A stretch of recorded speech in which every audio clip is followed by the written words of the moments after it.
రమ్మగారు. నమస్తే జయ. ఈ మధ్య కొన్ని కథలే ఎక్కువగా చెప్పుకుంటున్నాం కదా రమ్మగారు. చాలా హ్యాపీగా అనిపిస్తుందండి నాకు మాత్రం. స్టోరీ టెల్లర్ అని వేసుకోవచ్చు మీరు. చక్కగా మీది ఏ వృత్తో అది వేయటానికి అవకాశం ఉంటుంది. మరి ఏదైనా ఒక మంచి స్టోరీ చెప్తారా?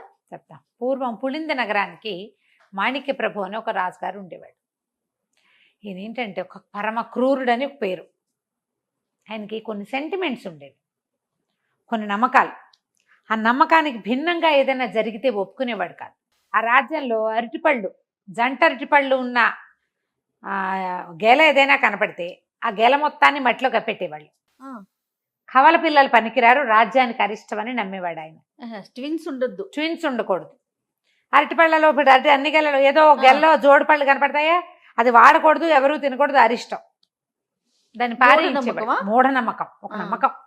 ఆయనకి ఎవరో ఒక జ్యోతిష్కుడు చెప్పాడు, ఇద్దరు పిల్లలు ఒకేసారి కలిసి పుడితే మన రాజ్యానికి అరిష్టం, మీకు ప్రమాదం. అలాంటి ఒక భావన ఉంది.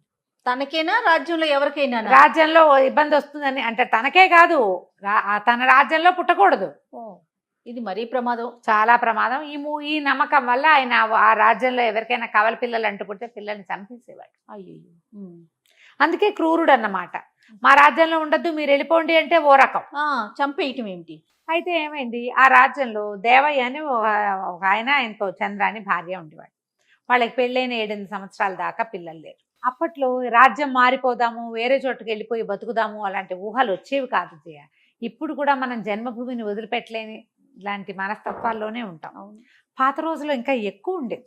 కలో గంజో ఉన్న చోటే తిని బతకాలి అలాంటి భావాలు ఉండేవి. అయితే ఏం చేశాడు, ఈ దేవయ్య వాళ్ళకి పెళ్ళైన 8 సంవత్సరాలకి ప్రెగ్నెన్సీ వచ్చింది ఆ అమ్మాయి, ఆ చంద్రకి. పూజారయ్య చెప్పాడు, కమల పిల్లలు పుట్టే చిహ్నాలు ఉన్నాయి నీకు అని. అయితే ఈ అమ్మాయి ఏమందంటే, అబ్బాయి మా అమ్మ కూడా ఇలాగే ఉండేదిటండి, నేను ఒక్కదాన్నే పుట్టానని ఆయనకి నమ్మించింది. ఒక అవ్వ అని పేరున్న ఒక ఆవిడ, ఈ చంద్ర వాళ్ళ అమ్మ రాజుగారి కోటలో పనిచేసేది. ఆవిడని పిలిపించుకున్నారు. ఆవిడ మంత్రసాని పనులు కూడా చేయగలిగింది, చేయి తిరిగిన ఆవిడ. ఈ కోటలోనే ఉండేది. రాజుగారి అనారోగ్యాలు, వాళ్ళ ఇంట్లో వాళ్ళ సమస్యలు అవి హ్యాండిల్ చేసేది. సరిగ్గా అక్కడికి పురిటిపోయటానికి వెళ్ళింది. అనుకున్నట్టుగానే ఓ పిల్లాడు పుట్టారు, ఆడపిల్ల మగపిల్లాడు. అయితే ఎప్పుడైతే ఈ పిల్లలు పుట్టారో ఆ పిల్లల్ని వీళ్ళు రహస్యంగా పెంచడం మొదలుపెట్టారు. ఎవ్వరికీ తెలియని వాళ్ళ, ఊళ్ళో వాసన రాని వాళ్ళ. అసలు ఆడపిల్ల పేరు విజయ, మగపిల్లవాడి పేరు విక్రముడు అని పెట్టుకున్నారు. అయితే ఏమైంది, రాజుకి కర్ణాకర్ణిగా ఎలాగో తెలిసిపోయింది. తెలిసిపోయేసరికల్లా ఈ అవ్వ ఏం చేసింది, మనం ఎట్లా కాదు, పిల్లని నేను తీసుకెళ్ళిపోతా, పిల్లాన్ని తీసుకుని నువ్వు పారిపోమని సలహా ఇచ్చి అల్లుడేమో మగపిల్లాన్ని తీసుకుని పారిపోయాడు. ఆ దేవయ్య విక్రముడిని తీసుకుని పారిపోయాడు. ఈ చంద్ర విజయ వీళ్ళిద్దరిని తీసుకుని అవ్వ పులింద నగరానికి తీసుకొచ్చేస్తుంది. దీన్ని ఆడపిల్లగా, పైగా ఇదేంటంటే ఈ రాజ్యంలో పిల్లేమో బహు చక్కటిది. పిల్ల కాస్త పెరుగుతుంటే ఆడపిల్లకి 1,00,000 సమస్యలు వస్తాయి. అందుకని దానికి మగవేషం వేసేది. ఒక 8 సంవత్సరాలు 7 సంవత్సరాలు వచ్చాకే ఈ కథ ఇలా మొదలైంది. ఆ పిల్ల 7-8 ఏళ్ల పిల్లాన్ని తీసుకుని దేవయ్య కాస్త పారిపోయాడు. వీళ్ళు ఇక్కడికి వచ్చారు. ఈ పిల్ల రోజు అవతో పాటు కోటలోకి బయటికి తిరుగుతూ ఉండేది మగవేషంతో. అయితే ఏమైంది, అది అక్కడికి తీసుకెళ్ళిన అతను వెళ్ళిపోయాడు కదా దేవయ్య ఈ నగరం నుంచి. అక్కడ శరభ నగరం అని ఒక పెద్ద నగరం.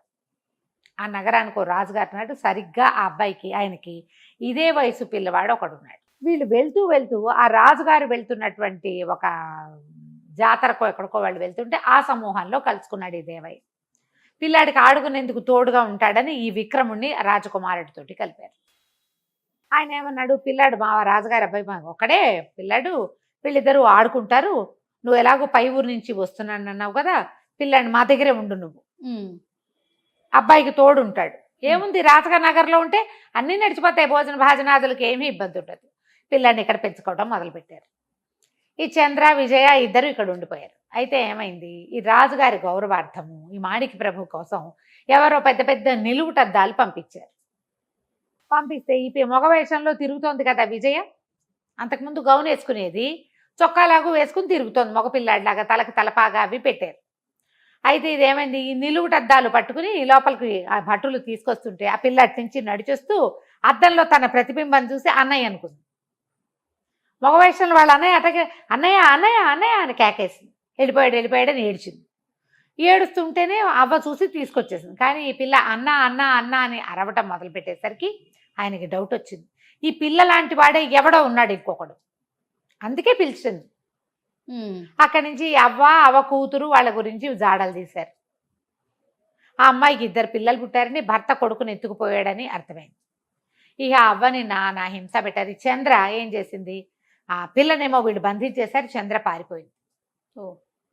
పిల్లని వదిలిపెట్టి పారిపోయింది. ఇంకేం చేయలేక ఆ పిల్లని మాత్రం కోటలో ఉంచుకున్నారు.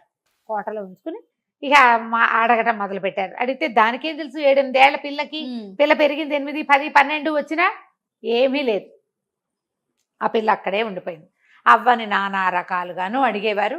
అవ్వని సమాధానం రాక పెద్దది కదా ప్రాణం వదిలేసింది. ఆ విజయ ఇక్కడే ఉండిపోయింది. ఉండిపోతే ఈ రాజుగారికి దగ్గరికి ఒక పురోహితుడు ఒక ఆయన ఏమన్నాడంటే, ఒకవేళ కవల పిల్లలే గనక అయ్యుంటే వీళ్ళు ముక్కు మొహాలు ఒకేలా ఉంటాం కాదు, వీళ్ళ చేతిరాత నోటి రుచి కూడా ఒకేలా ఉంటాయి, రుచులు అలాగే ఉంటాయి, సేమే ఉంటాయి అన్నాడు. ఉండవు, ఆ పాతకాలం కదా. ఈ అమ్మాయితోటి ఒక రాయించారు కొన్ని వాక్యాలు. అక్కడి నుంచి ఆ ఆకుని ఏ ఆకు మీద అయితే రాయించారో, ఇలాంటి చేతిరాత ఉన్నవాడు ఎక్కడున్నాడా అని దేశాలు చుట్టుపక్కల ఉన్న ఊళ్ళన్నీ వెతికించడం మొదలుపెట్టారు. ఇలాంటి రాత ఉన్న పిల్లాడు ఎవడైనా ఉన్నాడా కుర్రాడు. 16-18 సంవత్సరాలు వచ్చినాయి ఈ విజయ్కి. అయితే ఏమైంది, ఒకరోజు వీళ్ళకి ఓ ఉత్తరం వచ్చింది ఈ రాజుగారికి, మాణిక్ ప్రభుకి. ఇదేమిటి, ఎక్కడి నుంచి వచ్చింది, శరభనగరం నుంచి వచ్చింది. అయ్యా, మరి మీకు 80 బళ్ళ బంగారాన్ని సమర్పించుకుంటాం, మా రాజ్యాన్ని మీ రాజ్యంలో కలుపుకోండి, స్వతంత్ర రాజ్యంగా మేము గెలుపొందలేకపోతున్నాం, మిగతా పులింద నగరం చాలా గొప్ప రాజ్యం కాబట్టి మమ్మల్ని మీతో కలుపుకోండి అని ఒక చేతి రాతతో ఒక ఉత్తరం వచ్చింది. వచ్చేసరికల్లా ఆయన ఉత్తరం చూడగానే చటుకున్నది విజయ్ చేతి రాతగా గుర్తుపెట్టాడు. ఎన్నాళ్ళో చూశాడు కదా, ఎందుకంటే ఈ పిల్లలు పుట్టిన దగ్గర నుంచి ఆయనకి గుండెల్లో ఏదో బాధగా ఉంది, తనకేదో సమస్యలు వస్తున్నాయి, తనకి ఎప్పుడు ఏదో ఒక పొట్టలో ప్రాబ్లం. ఆయనకి 45-50 ఏళ్ళు వచ్చినాయి, రావు సమస్యలు. అది కవల పిల్లలు పుట్టడం వరకే వల్ల ఇవన్నీ వచ్చాయని నమ్మాడు ఆయన. ఆ పిల్లాడు ఎవడో వెతికి ఈ పిల్లలిద్దరిని చంపేస్తే తన ప్రాబ్లమ్స్ తీరిపోతాయి అనుకుంటాడు. ఈ మూఢనమ్మకాలున్న జనాలని ఎవరైనా ప్రోత్సహించే వాళ్ళు దొరికితే మరీ విడ్డూరం, అవును విపరీతంగా అవుతారు. అలా మూఢనమ్మకం అధికారుల్లో పెద్ద ఎత్తున ఉన్న వాళ్ళకు ఉందనుకో, మిగిలిన వాళ్ళు దాన్ని ఎవరు దాన్ని చెంగనాడరు, కాదనరు. కాదండి అది తప్పు అనరు. ఆయన ఉద్దేశాన్ని ప్రోత్సహిస్తారు. మీరేముంది, అధికారం మన చేతిలో ఉంది, ఆ పిల్లని చంపేస్తే సరే, వాడిని గుర్తుపట్టడానికి ఈ పిల్లని ఉంచుకున్నారు, ఇద్దరిని ఒకేసారి చంపేయాలి, అప్పుడు మన సమస్యలు తీరిపోతాయి. ఈ ఉత్తరం చూడగానే నేను నిర్ఘాంతపడితే వారు రాత. ఈ ఉత్తరం రాసి అక్కడి నుంచి ఒప్పుకున్నారు. అంతకుముందు శరభనగరానికి వీళ్ళకి పెద్ద సయోధ్యం లేదు. శరభనగరానికి ఉత్తరం రాశారు, తప్పకుండా బంగారంతో పాటు ఎవడైతే ఈ ఉత్తరం రాశాడో వాణ్ణి కూడా పంపండి, వాణ్ణి మా దగ్గర పంపించండి, తప్పకుండా మీ నగరాన్ని మా రాజ్యంలో కలుపుకుంటాం, పులింద రాజ్యంలో ఈ శర్భనగరాన్ని కూడా కలిపేసుకుంటాము, మేము రెడీగా ఉన్నామంటే సరే. వచ్చినాయి బళ్ళు, 80 బళ్ళ నిండా బంగారం వస్తోంది అనుకున్నారు వీళ్ళు. ఆ 80 బళ్ళు ఊరు విడిసినాయి. రాజుగారు ఆ కుర్రాడు ఎవరో చూడడానికి ఈయన వెళ్ళేసరికల్లా ఆ బండిలో నుంచి దిగిన విక్రముడిని చూసేసరికి ఆయన తెల్లబోయాడు. విజయ్కి మొగవేషం వేస్తే ఇట్లాగే ఉంటుంది. ఆయనకి అర్థమైపోయింది, ఒరే ఆ విజయ్ని కూడా తీసుకురండి రా అన్నారు. అనేసరికి అని వీడి దగ్గరికి పిలిచాడు. దగ్గర పిలిస్తే వీడు నమస్కారం చేస్తూ ఒక్క ఉదుటున ఈ మాణిక ప్రభు మీద పడిపోయి 2 చేతులు పెడరెక్కలు విరిచి పట్టేస్తున్నాడు. పట్టేసా రాజుగారిని అనగానే రాజు మామూలుగా గుర్రం మీద 6 మంది సైనికులతో వచ్చాడు. ఇక్కడ 80 బళ్ళు వచ్చినాయా? ఈ 80 బళ్ళల్లో నుంచి బంగారం కాదు, ఒక్కొక్క దాంట్లో 10 మంది చొప్పున సైనికులు దాక్కుని ఉన్నారు. 80 మంది బళ్ళలో నుంచి 10 మంది, మొత్తం 800 మంది సైనికులు ఒక్కసారి మీద పడి చుట్టుపక్కల ఉన్న వాళ్ళందరినీ, రాజు వెనకాల వచ్చిన అంగరక్షకుల్ని అందరినీ పట్టేశారు. రాజును పట్టేయటం ఏమిటి, ఇక పెద్దగా కేకలు పెడుతూ ఊళ్ళోకి ప్రవేశించేశారు. ఈ మాణిక ప్రభు క్రూరత్వానికి కనీసం 50 ఇళ్లకు ఓ ఇల్లైనా బలైంది ఆ ఊళ్ళో. కవల పిల్లలు పుడతారు కదా, 50 ఇళ్లకో 100 ఇళ్లకో పుడతారు కదా, అంతే కదా. మరి 2 చంటి పిల్లల్ని పోగొట్టుకున్న కుటుంబాల్లో ఎలా ఉంటుంది? ఒక ఆవిడికి 2 సార్లు కవల పిల్లలు పుట్టారు, 4 బిడ్డల్ని పోగొట్టుకుంది ఆ కుటుంబం. వాళ్ళకి ఎంత మంటగా ఉంటుంది. రాజును పట్టేసేసరికి చంపేయండి దుర్మార్గుండి అని కేకలు పెట్టారు. అందరూ శత్రువులే రాజుకి. అతను గట్టితనం వల్ల, క్రూరత్వం వల్ల భయపడాగారు గాని, ఎప్పుడైతే వాడు పట్టుబడి పులి బోన్లో పడంగానే అందరూ రాళ్ళు విసురుతారు దాని మీద. అంతకుముందు పులి అంటే భయంగా ఉంటుంది, ఇక అందరూ కేకలు పెట్టారు, చంపేయండి చంపేయండి అనేసరికల్లా పెడరెక్కలు విరుచుకు పట్టుకొని రాజ్యంలోకి తీసుకుపోయారు. రాజ్యాన్ని స్వాధీనపరిచేసుకున్నారు. నగరం వాళ్ళు పులింద రాజ్యాన్ని స్వాధీనం చేసుకున్నారు. ఈ విక్రముడితో పాటు రాజకుమారుడు కూడా వచ్చాడు. అక్కడి నుంచి అతను ఏం చేశాడంటే, ఈ రాజ్యాలను కలిపేసుకుందాం, మీ చెల్లెల్ని నేను పెళ్లి చేసుకుంటానని చెప్పి ఈ విజయ్ని శరభనగరపు రాజకుమారుడికి ఇచ్చి పెళ్లి చేశారు. విక్రముడు 2 దేశాలకి, ఆ పెద్ద రాజ్యానికి చిన్న నగరానికి సైన్యాధిపతిగా ఉన్నాడు. వాళ్ళ అమ్మని నాన్నని తెచ్చుకున్నాడు. కవల పిల్లలకి ఇక ఏ భయము లేదని చెప్పారు. తర్వాత కాలంలో విజయ్కి కవల పిల్లలు పుట్టారు, విక్రముడికి కవల పిల్లలు పుట్టారు. పాతకాలపు మూఢనమ్మకాల కథలు ఇలాగే ఉంటాయి. మీరు ఇప్పటికీ కూడా ఇలాంటి పిచ్చి నమ్మకాలు ఉంటాయి చూడు. అవునవును. కవల పిల్లలు పుడితే అలా అయిపోతుంది, ఇది పుడితే అసలు సినిమాలు కూడా తీస్తున్నారు. ఆదరం గారు జంట అరటి పళ్ళు తినకూడదని కూడా చెప్పుకుంటున్నారు. తినకూడదు అంటారు. తినకూడదు, తింటే కవల పిల్లలు పుడతారు, అదేదో ప్రమాదం ఏం ఉండదు, అదేదో జెనెటిక్ లోపంతో వస్తాయి. పళ్ళు సేమే ఉంటాయి, ఏం పెద్ద ప్రాబ్లం ఏమి ఉండదు. అవన్నీ భయాలు కదా. అంతే. కథ కంచికి మనం ఇంటికి. నమస్తే. నమస్తే. నమస్తే రమ్మ గారు. నమస్తే. మంచి కథ ఒకటి చెప్తారా? పెద్ద కథ, చిన్న కథ, రెండిటికి మధ్యలో చెప్పండి. మరీ పెద్దదొద్దు, మరీ చిన్నదొద్దు. సరే. ఒక ఊళ్ళో ఒక రైతు ఉండేవాడు. పిల్లలు లేరు వాళ్ళకి. ఎప్పుడు దేవుడికి దండం పెట్టినవాడు. పిల్లలు లేరు. అతనికి ఓ ఇల్లు, చిన్న దొడ్డి వాకిలి ఏవో ఉన్నాయి. ఒక్కొక్క ఒక గుర్రం, ఓ పెంపుడు కుక్క ఒక గుర్రము ఉండేవి. అడవిలోకి వెళ్ళి ఏదో పని చేసుకొచ్చేవాడు. ఎవరింటికైనా పనికి వెళ్ళేవాడు, ఎవరి తోటలోకైనా వెళ్ళొస్తూ ఉండేవాడు. రోజు సూర్యుడికి దండం పెట్టేవాడు, సంతానం అని. అయితే ఏమైంది, ఈ గుర్రము ఆడదే, కుక్క ఆడదే, వీళ్ళతో పాటే ఉండేవి. కొన్నాళ్ళు పోయాక అతను ఒక రోజు అడవి నుంచి తిరిగి వస్తుంటే ఒక చిన్న మామిడి చెట్టుకి 2 పళ్ళు కనపడ్డాయి. 2 ఉన్నాయి. ఇంత చెట్టు పొట్టిది కానీ చిన్నది, పొట్టిగా చిన్న వెడల్పుగా ఉంది కానీ పొట్టిగా ఉంది. సరే, ఆ చెట్టుకు మామిడి పళ్ళు 2 ఎక్కకుండానే కోసేయగలిగాడు. ఆ 2 కోసి భార్యకి పట్టుకొచ్చి ఇచ్చాడు. ఆవిడేం చేస్తుంది, 2 మామిడి పళ్ళు తొక్కలు తీసి, తొక్కలేమో గుర్రాన్ని పెట్టింది, మామిడి పళ్ళు రసం చక్కగా పిండి గిన్నెలో పోసుకుని టెంకాలు 2 దొడ్లోకి విసిరేసింది. భార్యాభర్త చక్కగా మామిడి రసం పుచ్చుకున్నాక అక్కడ పెడితే కుక్కొచ్చి మామిడి రసం వాసనకి ఆ గిన్నెని నాకిందట. కొంతకాలం పోయాక ఇతని భార్య గర్భవతి అయి కవల పిల్లల్ని పెట్టింది. తొక్కలు తిన్న గుర్రానికి 2 పిల్లలు పుట్టాయి.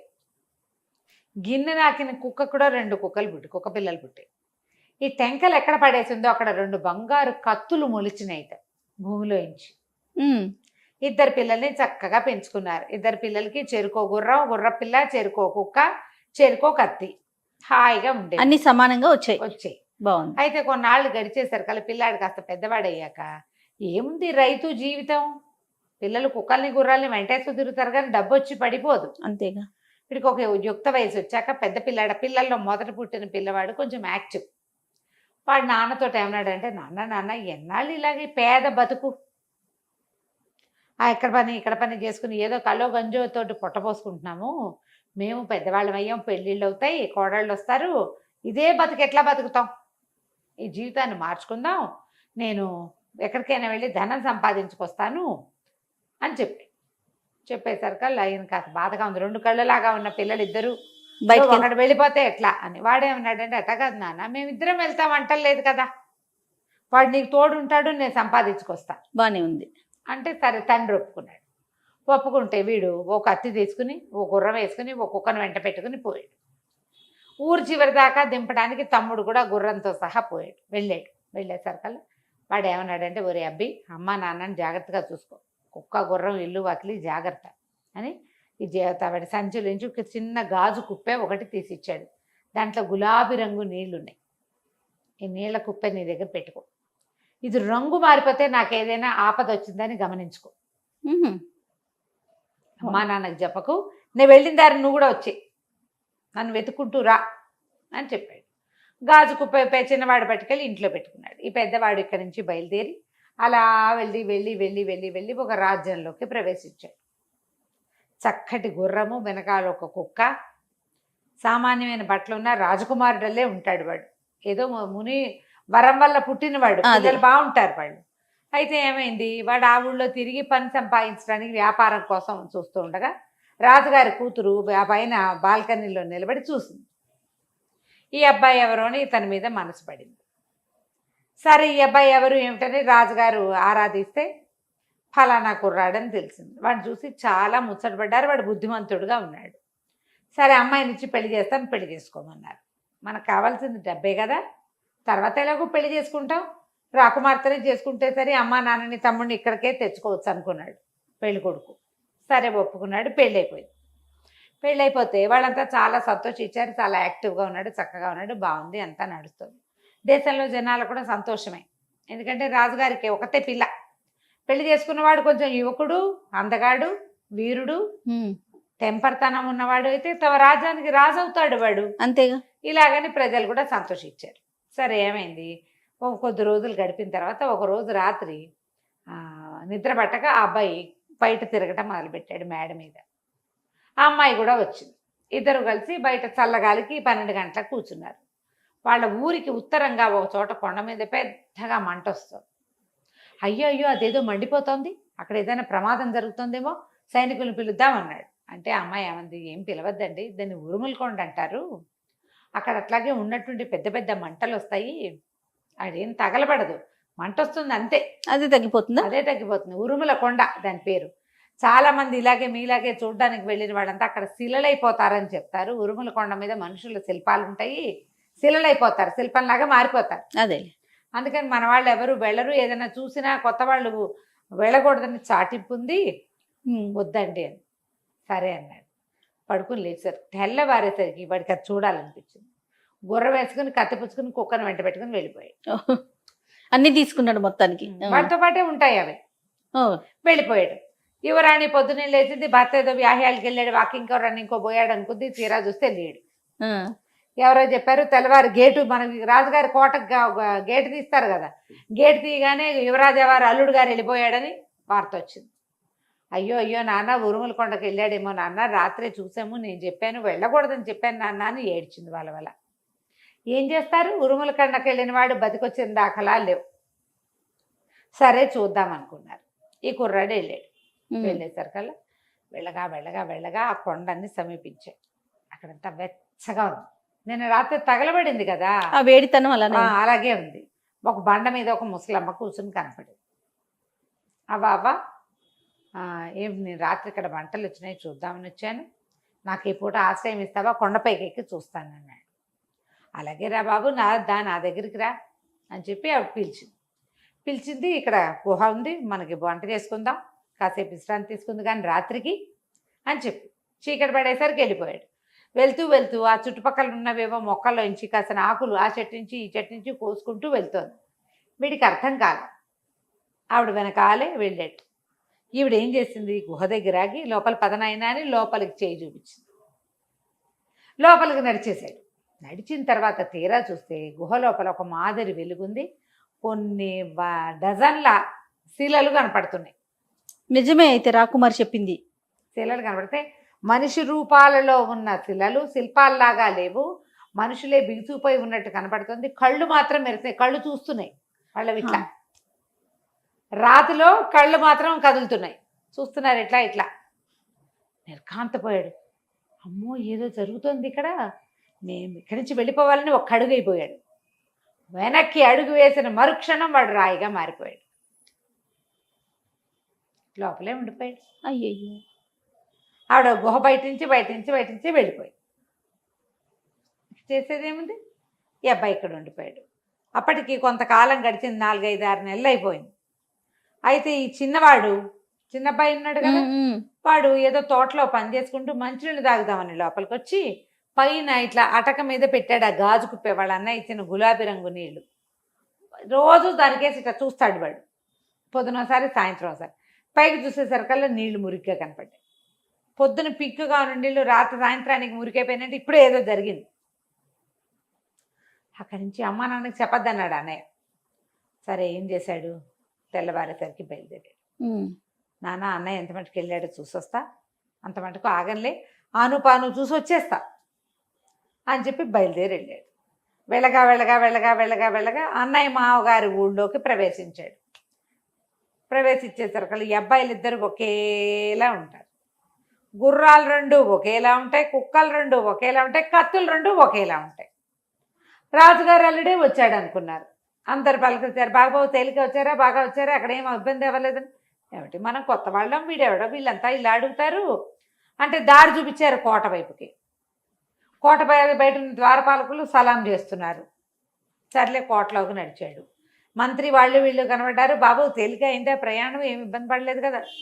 నన్ను ఏదో అనుకుంటారు వీళ్ళు, అన్నయ్య అనుకుంటున్నారేమో అని అనిపించింది. లోపలికి వెళ్తే రాజుగారు అల్లుడు గారు వచ్చారా అన్నాడు. ఓహో మనం అల్లుడు కాదు, అంటే అన్నయ్య వీళ్ళకి అల్లుడు అనమాట. గ్రహించాడు. మీరు అమ్మాయి కనపడపోతారు కదా, అమ్మాయి చాలా బెంగ పెట్టుకుంది, అట్లా చెప్పకుండా వెళ్ళిపోయారు ఏమిటండి, మరి పదండి అమ్మాయిని చూద్దరు కానీ అంటే నేను చూస్తాను అన్నాడు. తీరా అమ్మాయి పరిగెత్తుకుంటూ వచ్చింది, భర్త దగ్గరికి పరిగెత్తుకుంటూ వచ్చింది. అయితే అందరూ ఉన్నారు కాబట్టి కావాలిచ్చుకోలేదు. సరే మాట్లాడుకున్నారు. తేలిగ్గా అయ్యిందా అని అడిగింది రమ్మగారు. మరి అలాగే భర్త పరిగెత్తుకుంటుందంటే మా తమ్ముడు వదని కావలించుకున్నాడంటే కథలో ఔచిత్యం దెబ్బతిందా, క్లియర్ గా చెప్తాను. సూపర్. అక్కడి నుంచి ఇద్దరిని ఆ ఏకాంతానికి పంపించారు. సాయంకాలం భోజనాలు అయ్యాక వెళ్ళంగానే కుర్రాడు, ఆగండి, నేను అన్నని కాదు, కాను, పెద్ద అబ్బాయిని కాను, నేను చిన్న అబ్బాయిని, ఆయన మా అన్నయ్య. ఏం జరిగింది ఇక్కడ అంటే, ఏమో నాకు కూడా తెలీదు, ముందు రోజు రాత్రి మాట్లాడుకున్నాం, ఉరుముల కొండ కనపడింది, మంటలు వస్తుంటే అడిగాడు, పడుకున్నాం, తెల్లవారులు లేచేసరికి వెళ్ళిపోయాడంటే మా అన్నయ్య అక్కడికే వెళ్ళి ఉంటాడు. క్లారిటీ వచ్చింది. అయితే నేను అన్నయ్యని కానని మీ వాళ్ళు ఎవరికి చెప్పబోకండి, నేను అన్నయ్యని వెతుక్కొస్తా అని చెప్పి మర్నాడు పొద్దున ఉరుముల కొండకి మళ్ళీ బయలుదేరాడు. వెళ్ళాడు. సాయంకాలం కంచీకటి పడక ముందే ఉరుముల కొండ దగ్గర చేరాడు. ఆ ముసలిది అన్నయ్య వచ్చినప్పటిలాగానే చెట్రాయి మీద కూర్చుంది. దూరం నుంచి చూసి తెల్లపోయింది, కుర్రాడు మొన్నొచ్చిన వాడు గుర్తుపట్టింది. ఆ గుర్రం మొన్నొచ్చిందే, చాకు, కత్తి వాళ్ళు మొల్ల వెళ్ళాడుతున్న కత్తి ఎలాంటిదే, కుక్క అలాంటిదే, ఇక అర్థం కాల. అయితే అదే పోలికలో ఉన్న కుర్రాన్ని చూసి నిర్ఘాంతపోయింది. ఎప్పుడైతే అది నిర్ఘాంతపోయిందో వీడికి డౌట్ వచ్చేసింది. అంటే ఇది గ్యారంటీగా మా అన్నయ్యని చూసింది, నన్ను చూసి కంగారు పడుతుందంటే మా అన్నయ్యని ఏదో చేసింది. అక్కడి నుంచి గుర్రం నుంచి ఒక్క దూక ముసలి దాని మీదకి దూకేశాడు. కత్తి మొన గొంతు దగ్గర పెట్టేశాడు. చంపేస్తాను, మా అన్నయ్యని చూసావు నువ్వు, చెప్పు ఎక్కడున్నాడో చెప్పు, మా అన్నయ్య ఎక్కడున్నాడో చెప్పు అని కరిచొచ్చి కేకలు పెట్టాడు. కత్తి గుచ్చుకుంటుంటే ముసలిది ఏమంది, బాబు ఇంతమంది వచ్చారు, ఎవ్వరూ నన్ను ఏమీ చేయలేదు, మీ అన్నయ్యని తీసుకొస్తా, నీ దారి నువ్వు మీ అన్నయ్యని తీసుకుని వెళ్ళిపో. కుక్క గుర్రం అక్కడెక్కడ ఎక్కడో తిరుగుతున్నాయి. సరే లోపలికి వెళ్ళి ఆ గుహలో ఉన్న వాడిని వెంబడి పెట్టుకు తీసుకొచ్చింది. మనిషిని చేసింది, తీసుకొచ్చేసరికల్లా వీడి విజిల్ వేసేసరికల్లా ఎక్కడికో పారిపోయిన ఆ గుర్రం కుక్క పరిగెత్తుకొచ్చింది. ఇద్దరు గుర్రాలు ఎక్కి బయలుదేరారు. 4 అడుగులు వేసాక అన్నయ్య అన్నాడు, ఒరే నువ్వు నా తమ్ముడివి, నన్ను తీసుకొచ్చావు, ఆ గుహలో ఎంతమంది ఉన్నారు రా, పాపం వాళ్ళ కోసం ఎవరు వస్తారు,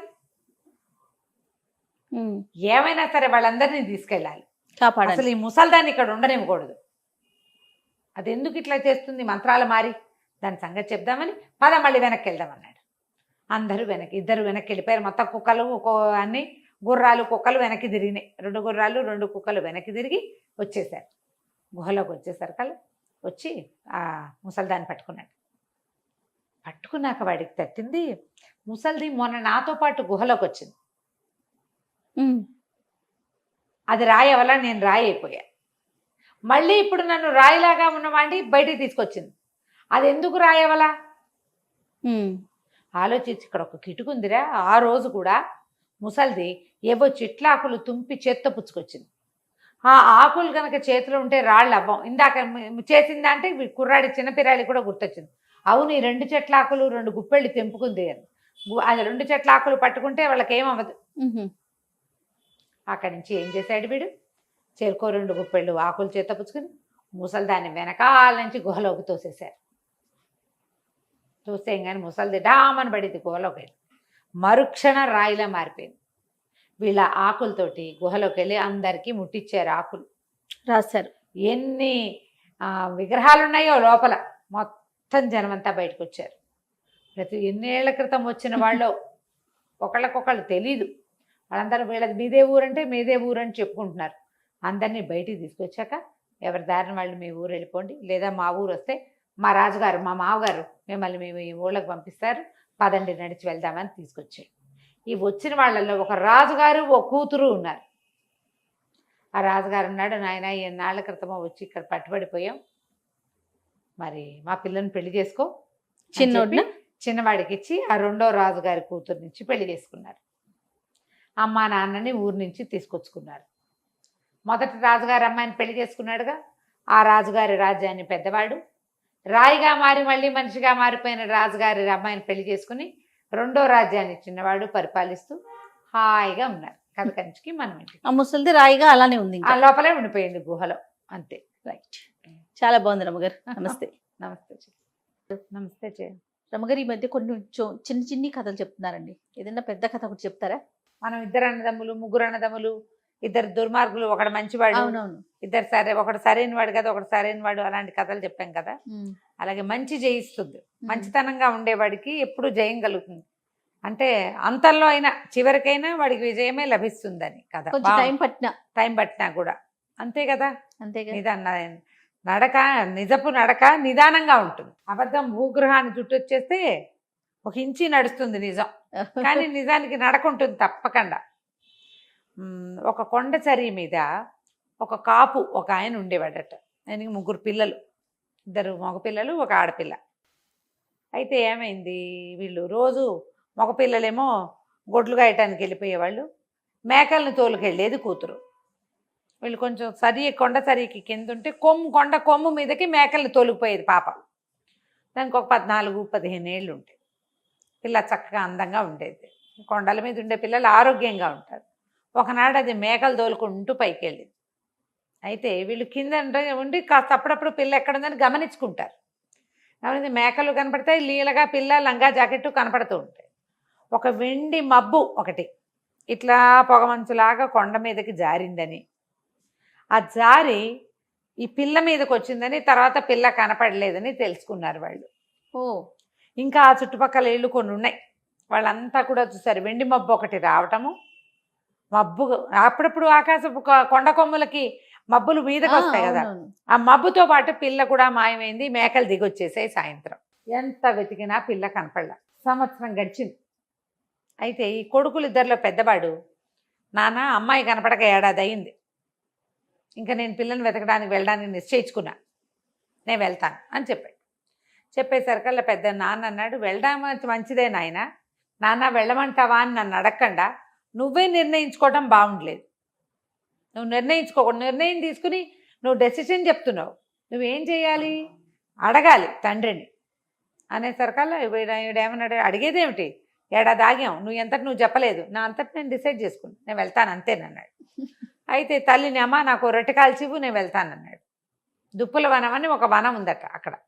ఆ దుప్పుల వనంలో మాయమంత్రాల వాళ్ళు ఎవరో ఉన్నారని, అక్కడికి వెళ్తే పిల్ల దొరుకుతుందని మాట్లాడుకున్నాడు చుట్టుపక్కల వాళ్ళతో. ఆవిడేమంది, నాయన పని ఎక్కువ చేసి పెద్ద రొట్టె కాల్చమన్నావా, ఆపేక్షగా చిన్న రొట్టె కాల్చమన్నావా అని అడిగింది. ఆవిడికి కుర్రాడు తండ్రితో వినయంగా ప్రవర్తించలేదని తెలిసింది. ఆ కోపంతో అడిగింది. అడిగితే ఆపేక్ష అన్నం పెడుతుందా, పెద్ద రొట్టె కాల్చు అని చెప్పాడు అని నిర్లక్ష్యంగా చెప్పాడు. సరే ఆవిడ ఇంత రొట్టె కాల్చి ఇచ్చింది. సరే ఆ రొట్టె చేత్తో పుచ్చుకుని వాడు నడుచుకుంటూ పోయాడు. దుప్పుల వనం అని ఆ దుప్పుల వనంలోకి వెళ్ళాడు. బాగా నడిచి నడిచి నడిచి నడిచి ఎకంత దూరమో నడిచిన తర్వాత ఒక చట్రా ఏదో ఉంటే అక్కడ కనపడితే అక్కడ కూర్చుని రొట్టె తీసాడు తినడానికి. పెద్ద రొట్టె కాల్చింది మా అమ్మ అనుకున్నాడు. రొట్టె తీస్తే ఎక్కడి నుంచి ఒక బొంతకాకి వచ్చింది. అక్కడే నుంచి కా కా కా కా అంటుంటే ఏమన్నాడు, మా అమ్మ ఒక్క రొట్టె కాల్చి ఇచ్చింది, నీ తిండి నువ్వు పడాలి, నా తిండి నేను మోసు తెచ్చుకున్నా, నీకెందుకు పెడతాను పో అనేసి కాకి ఒక్క ముక్క పెట్టకుండా మొత్తం రొట్టె అంతా ఆరగించేసాడు. అక్కడి నుంచి ఆ దుప్పుల వనంలో నుంచి అలా నడుచుకుంటూ వెళ్తే దూరంగా వాడికి ఒక ఇల్లు కనపడేది. సరే ఈ రాత్రికి ఇక్కడ పడుకుందాము, ఇక్కడ ఉన్న వాళ్ళు ఎవరో చూద్దామని అందులోకి వెళ్ళాడు. వెళ్తే ఒక ముస్సిలి ఆయన ఉన్నాడు. ఎవర్రా అబ్బాయి ఏమిటంటే, మా చెల్లెల్ని వెతుక్కుంటూ వచ్చానన్నాడు. అంటే సరే ఏదో పడుకో అన్నాడు. రాత్రికి ఆ ఇంట్లో వీడు పడుకున్నాడు. తెల్లవారిన తర్వాత ఆయన ఏమన్నాడు, అబ్బాయి నాకు 3 మచ్చలావులు ఉన్నాయి, 3 మచ్చలావులని కాయాలి, కాసేందుకు కమత ఉంటావా నా దగ్గర అని అడిగాడు. అడిగేసరికల్లా కుర్రాడు అన్నాడు, అసలు నేను బయలుదేరిందేమో మా చెల్లెల్ని వెతకడానికి, సరే గిట్టుబాటు అయితే కమతం కూడా చేస్తా, ఆవుల్ని కాస్తానన్నాడు. అంటే సరే ఈయన ఏమన్నాడు, ఆవును కాచడానికి రూల్స్ ఉన్నాయి, అవి ఎటు వెళ్తే అటు వెళ్ళనివ్వాలి, ఏం వేస్తే అవి మేయనివ్వాలి, వాటిని తోలకూడదు, కసరకూడదు, కేకలేయకూడదు. చాలా బాగుంది. అవి అవి తిరిగి ఎప్పుడు వస్తాయనుకుంటే అప్పుడే వెనక్కి వస్తాయి, అప్పుడే నువ్వు వెనక్కి రావాలి ఇలాగా అన్నాడు. అనేసరికి సరే ఒప్పుకున్నాడు. ఆ 3 మచ్చల ఆవుల్ని తోలుకుని అడవి మీదకి బయలుదేరాడు. అలా తోలుకుంటూ వెళ్తుంటే ఒక పెద్ద మైదానం అంది. ఈ మైదానంలోకి వెళ్ళేసరికల్లా ఆవుల దారిన ఆవులు పోతున్నాయి. వీడికి ఆవుల్ని వదలకూడదని ఇన్స్ట్రక్షన్ ఉంది. నువ్వు అవి ఎక్కడికి వెళ్తే నువ్వు అక్కడికి వెళ్ళాల్సిందే. అవి ఎక్కడ నీళ్ళు తాగితే నువ్వు అక్కడ నీళ్లు తాగాలి. ఆ మైదానంలోకి వెళ్ళేసరికి ఒక వెండి కోడి, బంగారు కోడి, 2 కోళ్ళు కనపడ్డాయి వీడికి. వెండి రంగులో ఒక కోడి, బంగారు రంగులో ఒక కోడి కనిపించింది. అవి ఎగురుతుంటే వీడికి పిచ్చి సరదా వచ్చేసి ఆవులను వదిలేసేసి ఈ కోళ్ల వెనకాల పడ్డాడు. ఎంత దూరమో పరిగెత్తాడు, కోళ్ళు అందలేదు కోళ్ళు. వదిలేశాడు. మళ్ళీ ఆవుల దగ్గరికి వెళ్ళాడు. అవి ఆ మైదానం దాటి ఇంకో ఎక్కడికో వెళ్తున్నాయి. వాటి వెనకాల పడిపోయాడు. అక్కడి నుంచి ఓ వెండి కర్ర, ఓ బంగారు కర్ర గాల్లో తేలుతూ కనపడ్డాయి వాడికి. మెరిసిపోతుంటే వస్తువుల మీద ఆసక్తి ఉంటుందిగా. ఈ ఆవుల వెనకాల లేనిక్కవాడు. ఆవులను వదిలేసి ఈ కర్రలు ఎగిరిపోతున్న కర్రల వెనకాల పడ్డాడు. వీడు పట్టుకోగానే అవి మాయమైపోయింది. అయ్యో. మళ్ళీ ఆవులు ఎక్కడున్నాయో చూసాడు. ఆ వాటి ఎటో పోతున్నాయి. వాటి వెనకాల పడి పరిగెత్తాడు.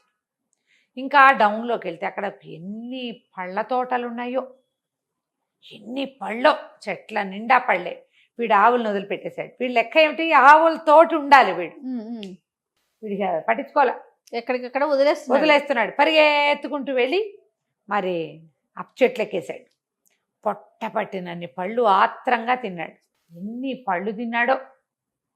బట్టల నిండా పళ్ళ మరకలు, మూతి నిండా పళ్ళ మరకలు. చీకటి పడింది. ఆవులు మళ్ళీ రావడం మొదలుపెట్టినాయి. వాటి వెనకాల పడి వచ్చాడు. ఇంటికి వెళ్ళిపోయారు. ఆ ముసలాడున్న ఆ పాకల దగ్గరికి వెళ్ళిపోయినాయి ఆవులు. పాకలు ఉండేసరికల్లా ఆయన ఏమన్నాడు, తోలుకొచ్చావా అన్నాడు. తోలుకొచ్చానండి. ఆవులతోటే ఉన్నావా అన్నాడు. ఆవులతోటే ఉన్నాను అన్నాడు. సరే, పాలు తీసి నువ్వు ఎంత బాగా వీటి కాపలా కాసావో నేను తెలుసుకుంటానన్నాడు. పాలు తీసాడు. ఆవుల పాలు తీస్తే పల్చగా నీళ్ళల్లే, తెల్ల నీళ్ళల్లే ఉన్నాయి 3 ఆవుల పాలు. అక్కడి నుంచి ఆయన అన్నాడు, దుర్మార్గుడా, ఆవులకి సహాయం కావాలి, నువ్వు వాటితో లేవు. ఏ వస్తువు కనపడితే ఆ వస్తువు వెనకాల పరిగెత్తావు. నీకు మంచితనం లేదు, బుద్ధి లేదు, వినయం లేదు. కమతం చేయాలంటే యజమాని చెప్పినట్టు వినాలి. ఆవులకి వాటితోటి మనిషి ఉంటేనే శక్తి అని చెప్పి ఆ చేతిలో ఉన్న ఓ చిన్న గడ్డి కట్టతోటి వాడిని దెబ్బ కొట్టాడు. కొట్టేసరికల్లా వాడు రాయిగా మారిపోయి అక్కడ ఉండిపోయాడు. సంవత్సరం గడిచింది. ఏడాది తర్వాత చిన్న కొడుకు నాన్నని అడిగాడు, నాన్న, చెల్లాయి తప్పిపోయి 2 ఏళ్ళు, అన్నయ్య తప్పిపోయి ఏడాది అయింది. నన్ను ఏమైనా వెళ్ళమంటావా ఒకసారి వెతకడానికి అనేసరికల్లా నాన్న అన్నాడు, నాయన అడిగావు కదా, వెళ్ళిరా ఒకసారి తీసుకున్నావు. నువ్వు అడిగావు కదా, వెళ్ళనా అన్నావు కదా, వెళ్ళిరా, చెల్లాయిని అన్నయ్యని తీసుకురా అన్నాడు. అక్కడి నుంచి వాళ్ళ అమ్మ అడిగింది, బాగా పనిచేసి పెద్ద రొట్టె కాల్చిన నాన్న, ఆపేక్షతో చిన్న రొట్టె కాల్చిన అని అడిగితే పిల్లాడు అన్నాడు, అమ్మ ఆపేక్షతో పెట్టేది చిన్న తుంపైనా చాలమ్మా, నీకు చేత వచ్చినంత ఆపేక్షగా చెయ్యి అని చెప్పి చిన్న రొట్టె కాల్చి చేతిలో పెట్టింది. రెండో వాడు నడుచుకుంటూ బయలుదేరాడు. బయలుదేరితే దుప్పుల వనంలోకి వెళ్ళిపోయాడు. వెళ్ళేసరికి అలా చట్రాయి దగ్గర కూర్చొని తినడానికి తీసాడు రొట్టె. బొంతకాకి అరుచుకుంటూ వచ్చి అక్కడి నుంచునేసరికల్లా ఏం చేశాడు, అయ్యో ఆకలిస్తుందా, అన్నిసార్లు కాక అంటున్నావు, దా ఇదిగోనని రొట్టెలో కోసం ముక్క తుంచి పెట్టాడు. తిని మళ్ళీ కాకి మళ్ళీ అరిచింది. సగం తందిని సగం దానికి పెట్టేశాడు. అరిచిన బొంతకాకి ఎగురుకుంటూ పోయింది. వీడు నడుచుకుంటూ ఆ ముసలాయన ఇంట్లో ఏ ఇంటికి తన అన్నయ్య ప్రవేశించాడో అక్కడికి పోయాడు. ముస్సిలాయన బాగా పెద్దవాడు. సరే, ఆయన రాత్రికి పడుకొని ఆయన పడుకోబెట్టి, మా దగ్గర కమత ఉంటావా అంటే, నిజానికి నేను మా అన్నయ్యని చెల్లిని వెతుకుతున్నాను, నువ్వు పెద్దవాడివి, పాపం గొడ్ల వెనకాల పడి ఏం పోతావు, నీ ఆవుల్ని కాస్తూ మా అన్నయ్యని చెల్లిని వెతుకుంటాలే తాత, ఒక ముద్ద అన్నం పెట్టు చాలు నాకు అని చెప్పాడు. ఆవుల్ని తోలుకుని బయలుదేరాడు. ఆవులు మైదానంలోకి వెళ్ళాయి. వీడికి వింత కోళ్ళు 2 కనపడ్డాయి, వెండి రంగు కోడి, బంగారు రంగు కోడి. చాలా ఆసక్తిగా చూశాడు, కానీ వీటిని మనం ఏం చేసుకుంటాం అనుకొని వాటి జోలికి వెళ్ళాల. వాటి దారిన అవి తిరుగుతుంటే వీడి దారిన వీడు ఆవుల దగ్గర నుంచున్నాడు. పోయి ఆవులతో పాటు నడవటం మొదలుపెట్టాడు. అక్కడి నుంచి ఇంకా ముందుకెళ్ళి ఆవులు మైదానాలు దాటి అడవిలోకి ప్రవేశించి అడవిలో ఒక వెండి పొన్ను కర్ర, ఒక బంగారు పొన్ను కర్ర గాల్లో ఎగురుతూ కనపడ్డాయి. అలాంటి కర్రలు చూస్తే ఉత్సాహంగా ఉంటుంది కుర్రాళ్ళకి. ఇట్లాంటివి గాల్లో ఎందుకు ఎగురుతాయి, ఏ మాయ మంత్రాలవో విచిత్రంగా అని వాటి జోలు మనకెందుకని ఆవుల మీద చేతులేసి వాటితో పాటు నడుస్తూ పోయాడు. ఇంకా దాటిన తర్వాత పెద్ద పళ్ళ చెట్ల వనంలోకి ప్రవేశించినాయి ఆవులు. వీడు పొద్దున్నే అన్నం తినొచ్చాడు.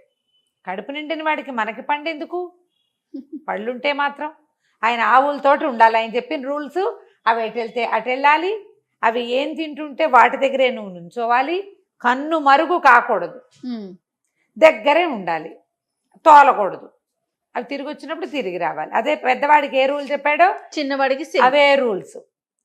ఆవులతో ఉండమన్నాడు కాబట్టి పళ్ళ చెట్ల దగ్గరికి వెళ్తే ఆవులు ఎటు వెళ్ళిపోతాయో, చెట్టెక్కి కోసుకోవద్దు పళ్ళు. అవునవును. మనం పళ్ళ అయ్యావ ఎందుకు, ఇంటికి వెళ్ళిపోతే సాయంకాలం అక్కడే ఏదో రెండు రొట్టెలు తినొచ్చని కుర్రాడు వాడి జోలికి వెళ్ళాలి. అక్కడి నుంచి దూరంగా మంటలు కనపడ్డాయి. ఈ ఆవులు నడుచుకుంటూ ఆ మంటల వైపుకి వెళ్ళిపోయింది. వీడికి ఇన్స్ట్రక్షన్ ఉంది, ఆవును తోలకూడదు, కసరకూడదు, కేకలేయకూడదు. వీడు వాటితో పాటే వెళ్ళాడు. ఆవులు కసగందల పొగ వస్తోంది, ఆ పొగ మధ్యలో ఇంచి వెళ్ళినాయి. వీడు కూడా సేఫ్గా వాటి వెనకాల నడుచుకుంటూ వెళ్ళిపోయాడు. అక్కడ బోళ్ళంత గడ్డి ఉంది. కడుపు నిండా గడ్డి మేసి 3 ఆవులు మళ్ళీ వెనక్కి తిరిగినాయి. తిరిగేసరికల్లా వెనక్కి తిరిగి వచ్చి పిల్లాడు కూడా వాడితో పాటు రెండో వాడు వచ్చేసాడు. వెనక్కి వచ్చేసి ఈ ముసలాయన దగ్గరికి వచ్చాడు. ముసలాయన అన్నాడు, బాగా కాసేవా ఆవుల్ని అంటే, బాగా కాసాను, వాటితో పాటే ఉన్నాను అన్నాడు. అనేసరికి సరే పాలు తీసి చూస్తానన్నాడు.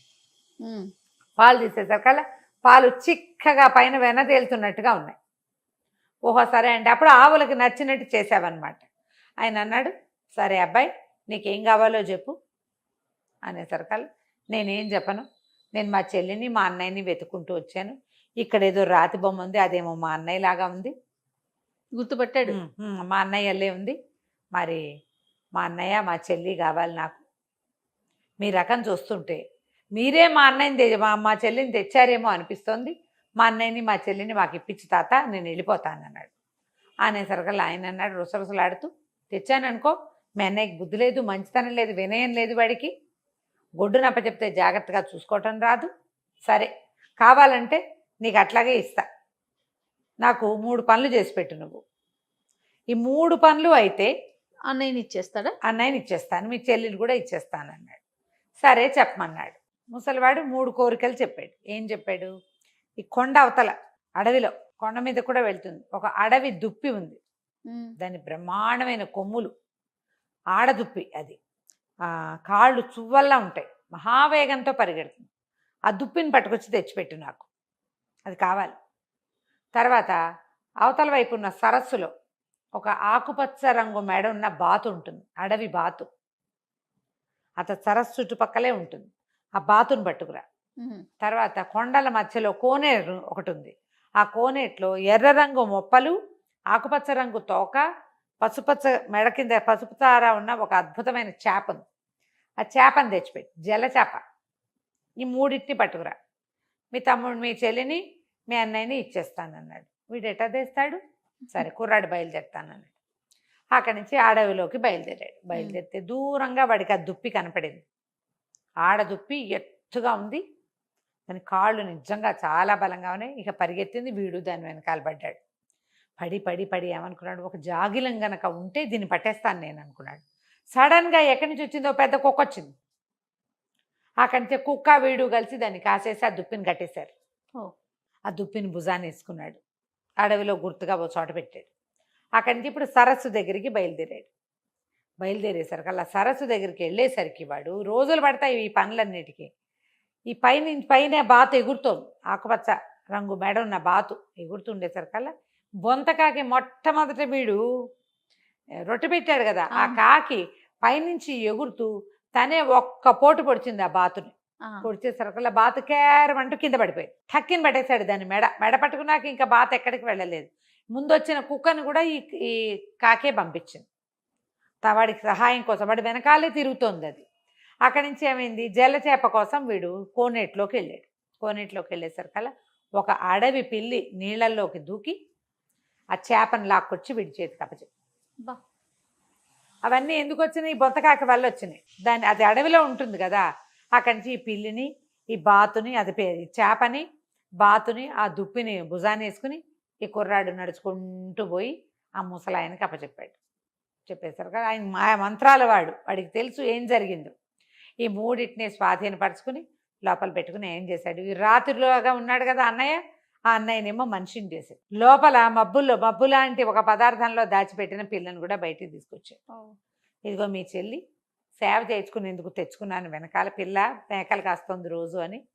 నువ్వు మంచితనంతో మర్యాదతోటి ఈ పనులన్నీ చేసావు, మీ అన్నయ్యకి కూడా అది నేర్పించు, హాయిగా ఉండని అన్నయ్యని చెల్లిని తమ్ముడికి అప్పచెప్పాడు. వీళ్ళిద్దరిని వెంట పెట్టుకుని ఈ కుర్రాడు నడుచుకుంటూ ఇంటికి తీసుకుపోయాడు. ఆ బొంతకాకి ఎప్పుడైనా ఓసారి వీడి కొద్దీ స్నేహం కొద్దీ వాళ్ళ ఇంటికి వెళ్ళి కనపడుతూ ఉండేది. ఆ తర్వాత ఎప్పుడూ వాళ్ళు కొండ కొమ్ములు ఎక్కల, ఆ కొమ్ము ఎక్కకుండా కిందనే తిరుగుతూ పనిచేసుకుని హాయిగా ఉన్నారు. కథ కంచికి మనం ఇంటికి. రమ్మగారు నమస్తే. రమ్మగారు, మోసపోవటం రకరకాల విషయాలు రకరకాలుగా మోసపోతూ ఉంటారు. అది చిన్నది కావచ్చు, పెద్దది కావచ్చు. డబ్బుల దగ్గర ఎక్కువ, మరీ ఎక్కువ అనమాట. ఎందుకని అలా జరుగుతుంది అంటే, డబ్బు అనేసరికి మనం ఎక్కువగా ఇంట్రెస్ట్ చూపించడం అంటే ప్రాధాన్యం ఇవ్వటం వల్ల ఎదుటి వారితో మనం ఎక్కువగా మోసగింపబడతారేమో అని అనుకుంటా ఉంటాను నేను. అవును, డబ్బుల మీద వ్యామోహంతో ఏంటంటే చిన్న పిల్లల దగ్గర నుంచి పెద్దవారి దాకా డబ్బు అనగానే అదొక అంటే ఇంకా బ్రహ్మ పదార్థం. అదే కదరమ్మ గారు, అంతే, దాని మీదే ఆసక్తి ఉంటుంది. మనకి అత్యంత ఆశపోతనం, చాలా సంపాదించేసుకోవాలి, చాలా దాచేసుకోవాలి, చాలా ఉంచేసుకోవాలి. వీటి వల్లే మోసపోతాం. అసలు మోసం చేయటానికి జనాలు ఎంత నమ్మిస్తారంటే, చాలా నమ్మితే కానీ మోసం చేయలేరు కదా జయ. ఎప్పుడు చూడు మనకి ఏమిటంటే ఏమనాలి, దాన్ని సరిగ్గా చెప్పాలంటే అదేం విడిగా ఉండదు ఆ పదార్థం. మనం బాగా నమ్మితేనే మోసం చేయగలుగుతారు. మనం ఎవరిని బాగా నమ్ముతాం? బాగా ఎస్టాబ్లిష్డ్గా ఉన్న వాళ్ళని కదా. వీళ్ళ దగ్గర నుంచి ఒకళ్ళు చిట్ ఫండ్ కంపెనీయో, ఓ కంపెనీయో, ఓ ఉద్యోగాలు, ఏవో ఒక 25-30 మందికి ఉద్యోగాలు ఇచ్చారనుకో, అప్పుడు వాళ్ళందరికీ ఉద్యోగాలు వచ్చినాయని మనం కూడా నమ్ముతాం. లేకపోతే వాళ్ళందరూ బాగా డబ్బులు వచ్చి ఏదో చేసేసుకుంటున్నారని, ఈ బిజినెస్ చేస్తే వాళ్ళంతా సంపాదించేసుకున్నారని. ఈ మోసం చేసేవాడు ఏం చేస్తాడు? సాధారణంగా బాగా ఎస్టాబ్లిష్ చేస్తాడు, 2-3 ఏళ్ళు నమ్మిస్తాడు. జనాలు నమ్మిన కొందికి వాడికి మోసం చేసే అవకాశాలు పెరిగిపోతాయి. అంతే. అందరూ దిగిపోయాక, అన్ని పక్కల నుంచి జనాలు దిగాక, వాడికి సర్ప్రైజ్ మనీ ఏర్పడ్డాక ఎత్తేస్తాడు. వ్యాపారం నడుస్తున్న నాళ్ళు నడుస్తుంది. ఎత్తేదలుచుకుంటే అవతల వాళ్ళ నమ్మకమే వీడి పెట్టుబడి. అంతేగా, 100% ఈజీగా మోసం చేసేయచ్చు డబ్బు విషయంలో. చిన్నవి, ఓ 100 రూపాయల నోటు కింద పడేసి ఇది మీదేనా అని అడిగి, అలాంటి చిన్న మోసాలు. సినిమాల్లో ఇలాంటి ట్రిక్కులు చూస్తూ ఉంటాం. అక్కడి నుంచి పెద్ద పెద్దవి, ఇక బిజినెస్లు, బోర్డులు తిప్పేయటాలు, బ్యాంకులు బోర్డులు తిప్పేటాలు. బ్యాంకులనే మోసం చేసేవాళ్ళు. ఏమిటి, తాడిని తన్నేవాడు ఉంటే వాడు తలని తన్నేవాడు ఇంకొకటి. అత్యాశ ఒక కారణం అనుకోవాలి కదా. ప్రధానమైంది మనుషులకు ఉండే గ్రీడీనెస్, అత్యాశ, కావాలి ఇంకా కావాలన్న కోరిక. మంచి మంచి కథలు ఉంటాయి జయ వాటి మీద. మోసకారి కథలు ఎన్నో మనకి చాలా చెప్పుకున్నాం మనము. కానీ కథా సరిసాగర్ నుంచి ఒక కొత్త కథ చెప్దాం. తప్పకుండా. ఇంతకుముందు చాలా చెప్పాం కదా. ఒక ఊళ్ళో శివుడు మాధవుడు అని 2 ఫ్రెండ్స్ ఉండేవాళ్ళు. పరమ మోసకారులు వాళ్ళిద్దరు. ఇది డైరెక్ట్గా దొంగతనం చేయటం లాంటివి కాదు, మోసం చేసి సంపాదించటం. వాడిమ్మన్నాడని వీడి దగ్గర, వీడిమ్మన్నాడని వాడి దగ్గర చెప్పడం, మాటలతో బురిడి కొట్టించేసేయటం. ఇక వాళ్ళు ఉన్న ఆ రత్నగిరి అనే ఊళ్ళో అందరినీ మోసం చేశారు వాళ్ళు. ఏదైనా పెద్ద ఎత్తున జలిబి ఏం చేసేవాళ్ళు, వీళ్ళు రోజువారీ హాయిగా తినడానికి, తిరగడానికి, ఆడుకోవడానికి సంపాదించుకునేవాళ్ళు. సంసారాలు లేవు, కుర్రాళ్ళు. ఇప్పుడు ఇలాంటి వాళ్ళు అంటే అగ్నికి వాయువు తోడైనట్టే. ఒకడు దొంగ వెదవైతే వాడికి ఫ్రెండ్ ఉంటే ఇద్దరు కలిసి చేస్తారు. అవును, అంతే కదా. ఒకడు దొంగతనం చేస్తాడు, రెండో వాడు ఎస్కేప్ ప్లాన్ చేస్తాడు. అవునండి.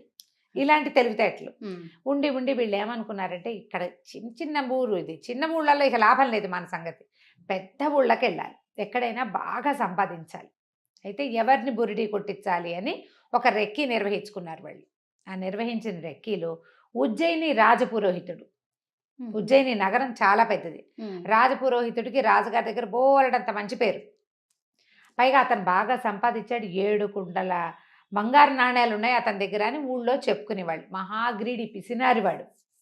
పావలా కూడా పోనిచ్చేవాడు కాదు. ఓ కూతురుంది, పిల్లకి పెళ్లి చేయలేదు. మహా డబ్బు పిచ్చి ఆయనకి. అతన్ని మోసం చేయాలి. కొడితే ఏనుగు కుంభస్థలాన్ని కొట్టాలి. సరే వీళ్ళిద్దరూ ఏం చేశారు, మంచి ప్లాన్ వేసుకుని ఉజ్జయిని నగరానికి వచ్చారు. ఈ శివుడు అన్నవాడు పోయి అక్కడ తపస్సు చేసుకోవటం మొదలుపెట్టాడు. శ్మశానం దగ్గర ఉండటం మొదలుపెట్టాడు. ఓ శ్మశానంలో ఒక శ్మశానానికి దగ్గర ఓ చిన్న గూడు లాంటిది, చిన్న గుడారం లాంటిది తీసుకుని అక్కడ సిద్ధుడిలాగా తపస్సు చేసుకుంటున్నాడు.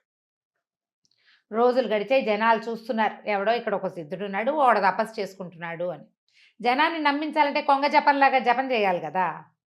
అయితే ఈ తపస్సు చేసుకుంటున్న వాడిని జనం చూస్తున్నారు. ఇంతలో ఏమైంది, మాధవుడు ఉన్నాడుగా రెండోవాడు, వాడు ఒక మంచి చక్కగా రాజకుమారుడి లాంటి వేషం ధరించి ఒకరోజు వచ్చి శివుడి కాళ్ళ మీద పడ్డాడు. ఒక బాగా డబ్బులున్నాయని ఒక ఆయన కారు ఆపి అక్కడున్న ఒక గుడిసెలోకి వెళ్తే చుట్టుపక్కల జనం అంతా చూడరు మరి కదా. అప్పుడు ఒక ఇంప్రెషన్ వస్తుంది, అబ్బో ఇంత రాజకుమారుడు అల్లే ఉన్నాడు, వీడెవడో టింగురంగామని రథం దిగాడు, రథాలు కాకపోతే గుర్రం దిగాడు, వెళ్ళాడు, దండాలు పెట్టాడు అంటే ఈయన చాలా గొప్పవాడు అనమాట. ఈ కుర్రాడు ఈ ఊరు వాడు కాదు, ఏ ఊరి వాడో ఇక్కడికి వచ్చి దండం పెట్టాడంటే ఈయన ఈ ఊరి వాడు కాదు, అక్కడ ఏదో గొప్ప పేరు తెచ్చుకున్నాడు. ఆయన్ని తెలుసుకుని ఇక్కడికి వచ్చాడు ఈ కుర్రాడు అని చెప్పుకుని జనాలంతా చేరటం మొదలుపెట్టారు. అక్కడికి బాగా పేరు వచ్చింది. ఇంతలో ఈ మాధవుడు ఏం చేశాడు, ఊళ్ళోకి వెళ్ళి కొంతమంది జూదరులని వాళ్ళని ఆకట్టుకున్నాడు. అరే మీకు డబ్బులు ఇస్తాను, మీరు రాజపురోహితుడి దగ్గరికి వెళ్ళండి, వెళ్ళి నేను రాజకుమారుణ్ణని, నాకు రాజుగారి ప్రాపకం కావాలని కోరుకుంటున్నానని, దర్శనం ఇప్పించమని, ఏదైనా ఇస్తానని చెప్పి ఆయన ఒప్పించండి అని. ఆయన ఏదైనా ఇస్తాను అన్న పాయింట్కి బాగా పడిపోతాడు. లంచంతో జరగని పని లేదు లోకంలో కదా. ఇది పాత ఉజ్జయిని కథల్లో కూడా ఉంది చూడండి. ఏనాటి ఉజ్జయిని నగరం. సరే అక్కడి నుంచి ఏమైంది, సరే బాగానే ఉంది.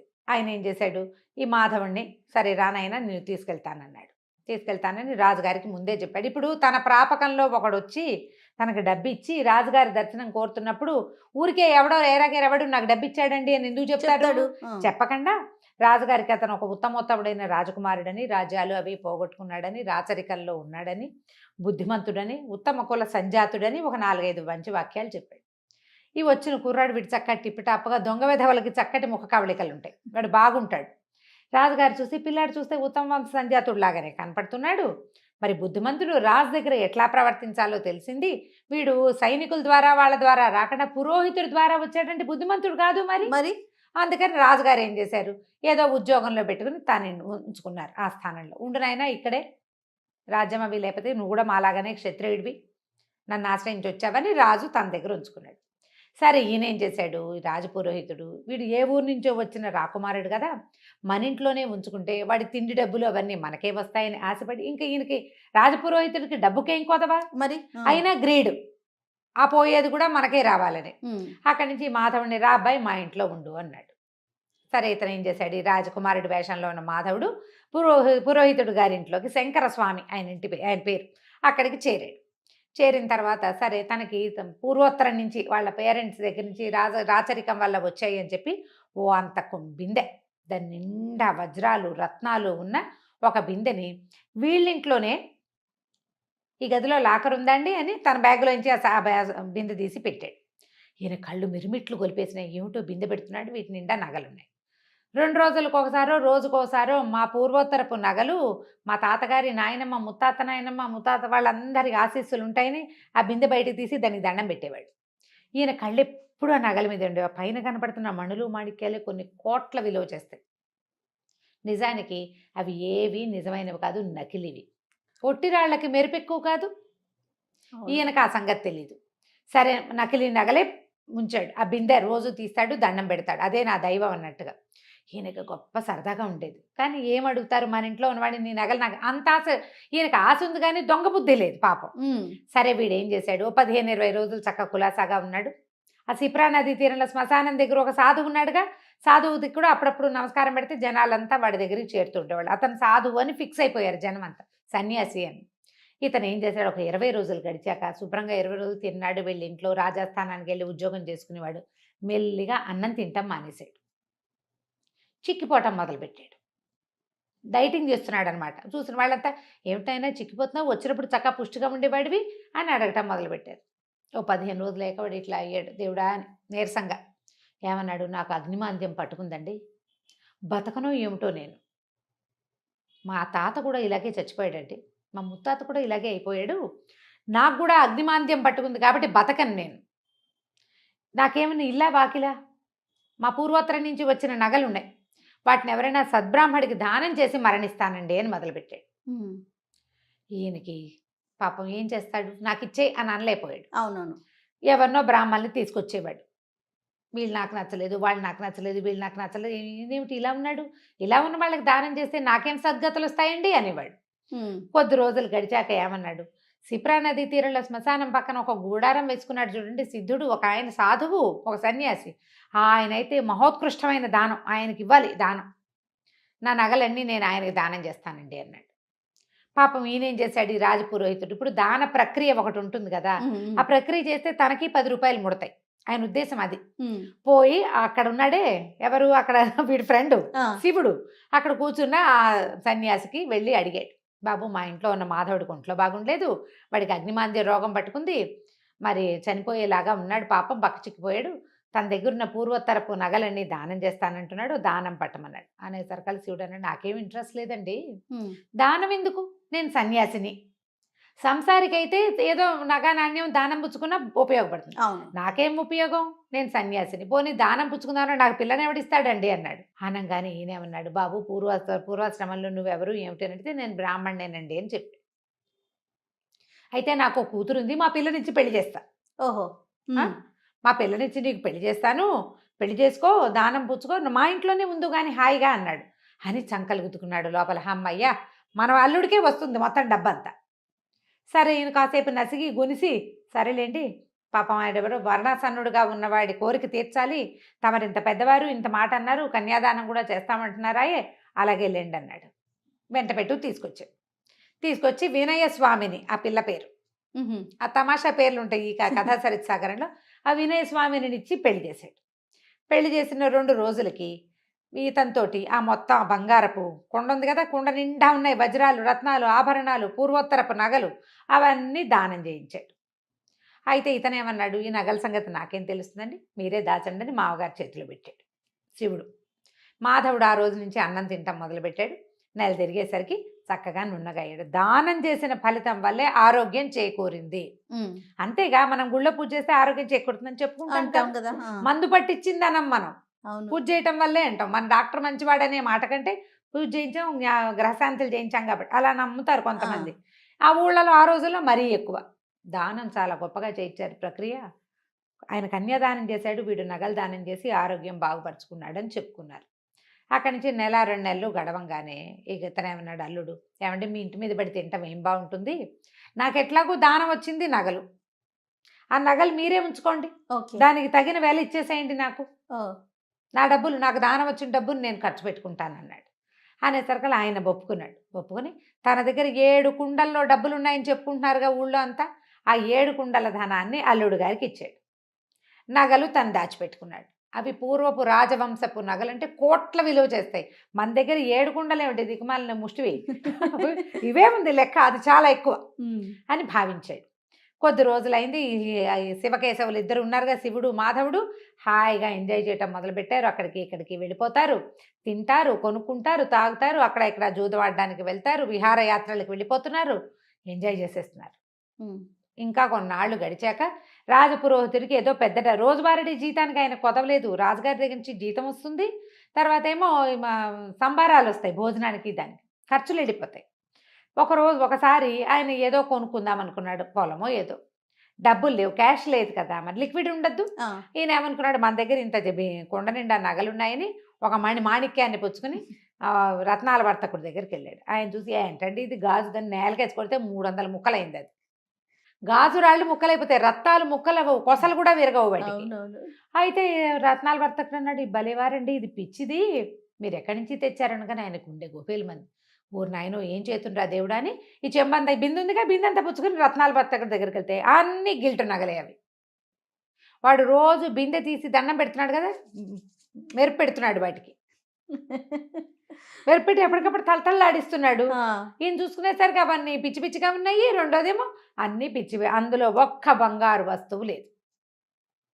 అక్కడి నుంచి పరిగెత్తుకుంటూ వచ్చాడు. అల్లుడిని తీ నీ నగలన్నీ నువ్వే తీసుకో, నా డబ్బులు నాకేమంటే, ఇంకేం డబ్బులు నువ్వు నాకు ఇచ్చావు, నేను వాడేసుకున్నా, ఇప్పుడు నా దగ్గర ఏం లేవు, కొన్ని వ్యాపారాల్లో మదుపులు పెట్టుకున్నాం, మిగిలింది మేము వాడేసాం అనగానే ఈయన మాధవుడి మీదకి తిరిగాడు.